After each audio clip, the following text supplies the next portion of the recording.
has never been a more important time to move in a vegan direction. Whether you're ready to start, restart, or re-energize your vegan or plant-based practice, this podcast is for you. I'm Michelle Olander, life coach, vegan, ADHD matriarch, travel lover, and smoothie loather. And I know that it's the details that get in the way of your vegan journey. But I like to believe that the obstacle is always the way. So every week we meet here where I translate the tools of life coaching and Stoic philosophy. I bring you actionable tips, some laughs, interesting guests, and vegan ideas for everyone at any age. All to help you veg your best. Episode 228, Your Brain on Plants.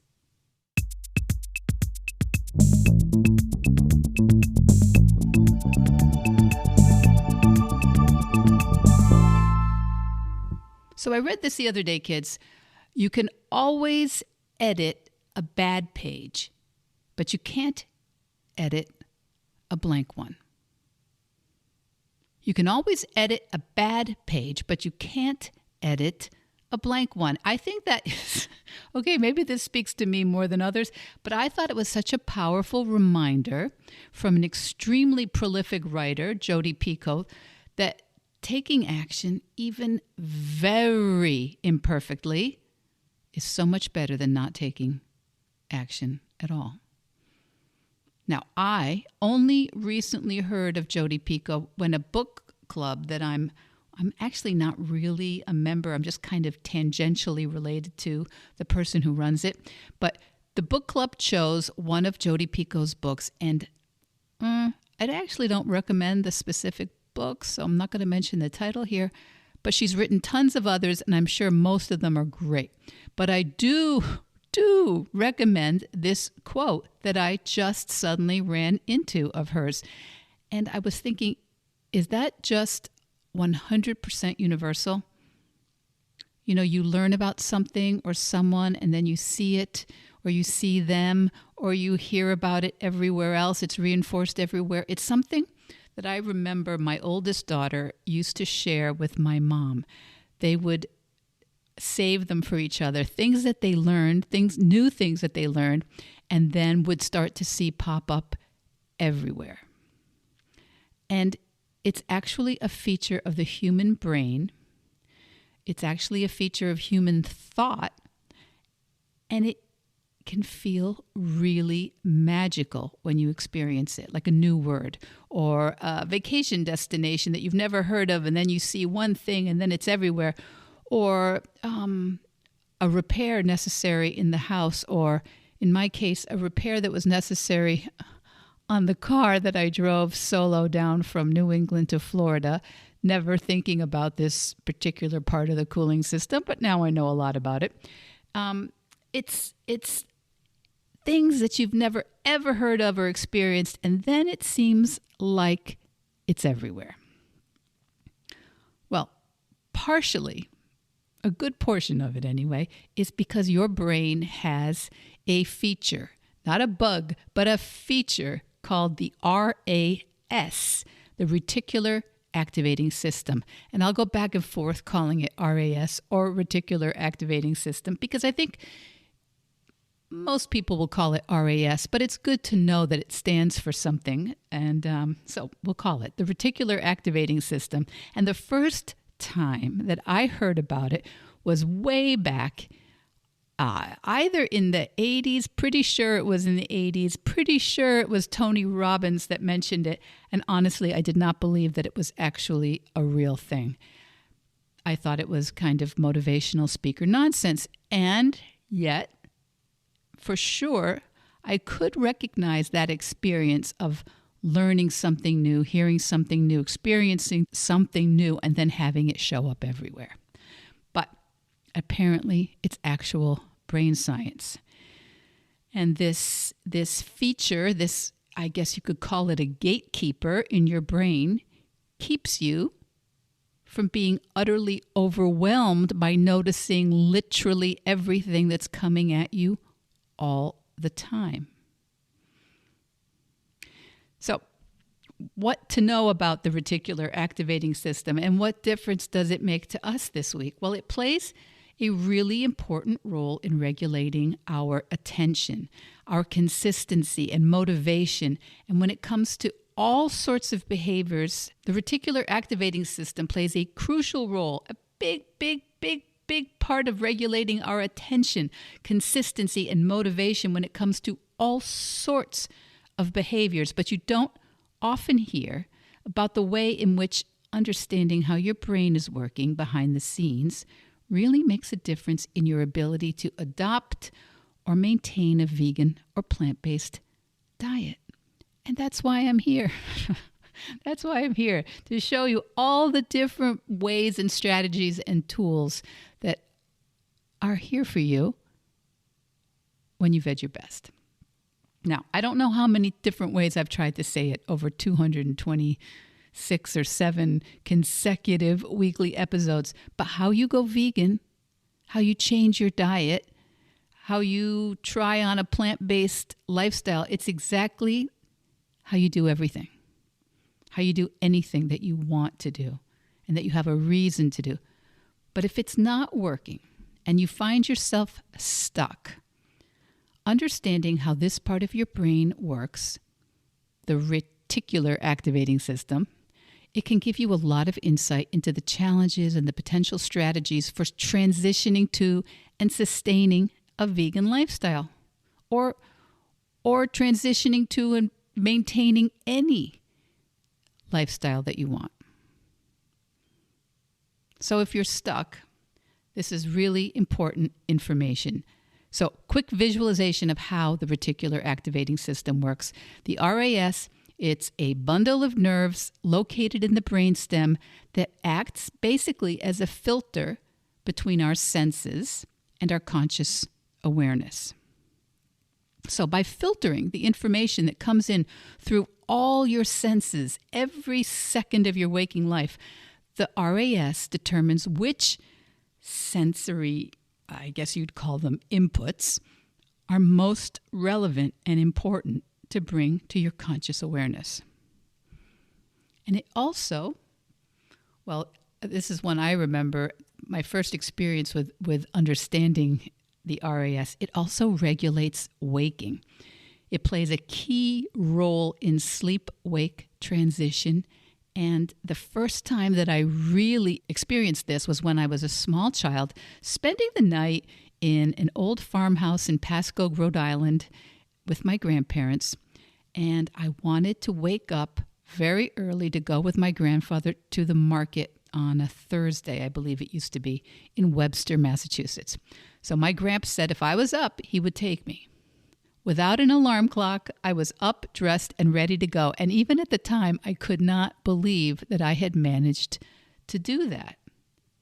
And I'm sure you've seen that in your own lives somewhere, where it seemed like somehow you had programmed your own inner alarm clock before you went to bed. That's the RAS. The RAS also works to create, all the automatic responses, the sort of default settings. And these are usually based on the neural pathways, the autopilot that you are in. What you do, what you think, how you behave, how you respond is pretty much the same today as it was yesterday, as it was 3 weeks ago when you are in the same situations. Which means you have a part of your brain, an actual part of your brain, reinforcing many subconscious beliefs, reinforcing the things you've done, the thoughts you've been thinking in a quiet, subconscious way for weeks, years, maybe decades. And it's really just trying to help. It actually does help. It helps you get through the day. It helps you drive. It helps you not be overwhelmed by every single thing that there is out there. And when it comes to change, and how many of us struggle with change, and why many of us struggle with moving in a vegan direction or adopting a plant-based diet, it's good to be able to visualize that your brain is actually a little bit at odds, especially in the beginning, with change, with your new idea. The reticular activating system has a tendency to automate behavior, and that means that the habits that you already have are deeply ingrained, and they seem so much easier than doing something else. And as the RAS filters information based on what has seemed to be important to you historically, for instance, for most of us, there are ideas that we grew up with that animal products, eating them is natural, normal, necessary, and nice. Many of us experience that the reticular activating system unconsciously focuses on information that supports these previous beliefs and maybe even discounts new information supporting the ease or the satisfaction or the completeness of plant-based alternatives. So what I'm trying to make us all give a little time to, a little extra thought to this week is that understanding how to work with your beautiful reticular activating system, which is just amazing. But if you can learn how to work with it, it can make a huge difference in any sort of motivation you feel you need or any goal setting you're having trouble with. But if you've started a plant-based challenge, maybe this month, or you're taking part in Veganuary, and by mid-January now you've been feeling a little disorganized or burnt out or out of steam, we need to help direct that beautiful bundle of nerves in our brain stems by reminding it frequently and clearly what actually matters to us right now, what we're trying to do. Setting clear, simple intentions about the behaviors you do want can really help, for want of a better verb, program the RAS to notice the relevant information, the helpful strategies and solutions that do exist. I personally help my coaching clients notice what are the specific obstacles that seem to derail them or slow them down. And we come up with a few simple, specific, super effective plans for those situations so that we can see some progress. Because when you understand that a lot of the initial resistance to dietary change is simply due to this part of your brain, the RAS, its preference for familiar patterns and default behaviors, you can just kind of smile and go, of course, that's why it's feeling a little bit hard. That's why it's feeling tricky. And you can persist so much more successfully through some of the early challenges when you're making a big move.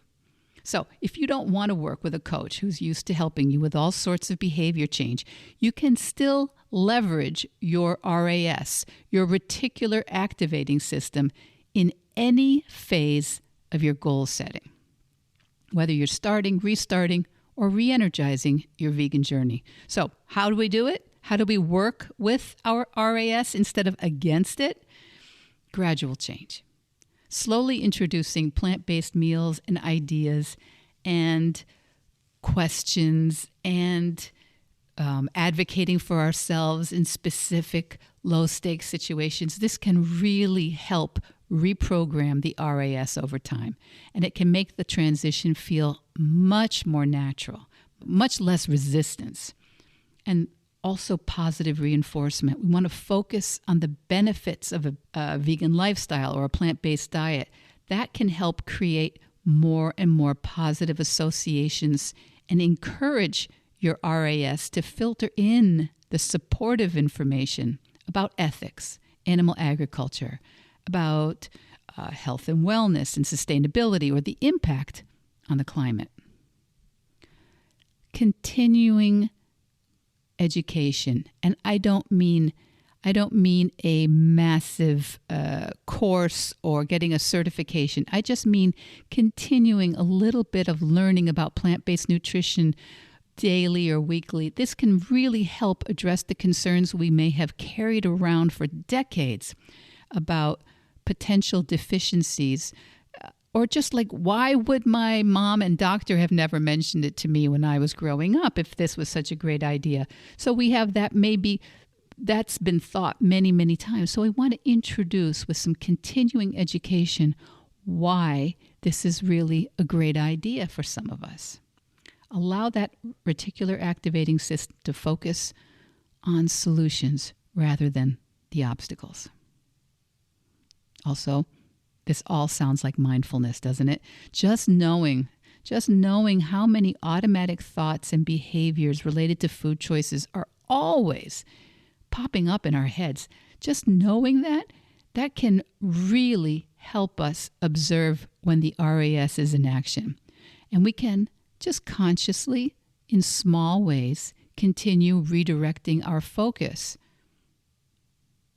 Now, I know it sounds woo. I know it does. I know it sounds unsciency, but goal visualization, regularly visualizing the specifics of the vegan lifestyle you actually want, the one you yourself are aiming for, not necessarily the way anyone else is doing it, the way you want to proceed. This will help train your RAS to notice the opportunities, the information, the allies, maybe even the coaches and podcasters that are closer than you may have thought. Now, today's episode was all inspired by the book club selection I mentioned right at the beginning, a novel by a writer that I had been unaware of until the last, about 2 or 3 weeks ago. And then I saw her work was everywhere. And then I saw this excellent quote from that very same author, Jodi Picoult.